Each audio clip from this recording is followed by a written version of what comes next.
Prandaj neo-shqiptarizmi është hera e parë që guxohet për të bërë një thirrje misionarësh, shqiptarëve dhe politikanëve sidomos. Ejani të heqim dorë nga pushteti personal.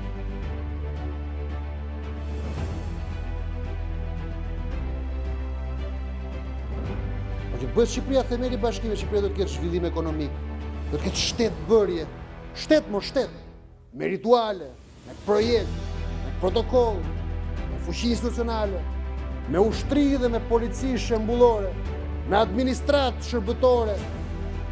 Pra do duhet që edhe nëse nuk e kemi kulturën dhe traditën nga çfarë kemi patur deri sot, do duhet që dikush ta prodhonte, ta shpikte, ta ndërtonte sot.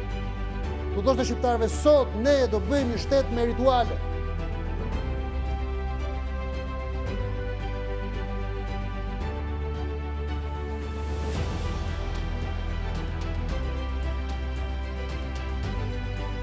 Po nuk patëm një projekt tonin me shqiptarët, dhe jemi detyruar gjithmonë të hamë menun që na bëjnë të tjerë.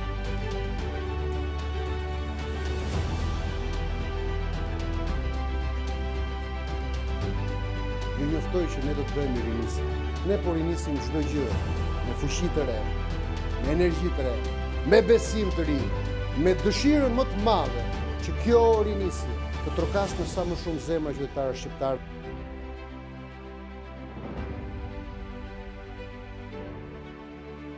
Unë mendoj që shqiptarët e dinë vërtetën, por shqiptarët nuk po mësojnë dot dhe nuk po dinë dot vërtetën e tyre brenda tyre. Me ata qytetarë që udhëm çdo ditë, e vërteta, ajri, shërbimet, rrugët, institucionet, zyrtarët, taksidarët, inspektorët, drejtësia, me ata do ta bëjmë këtë.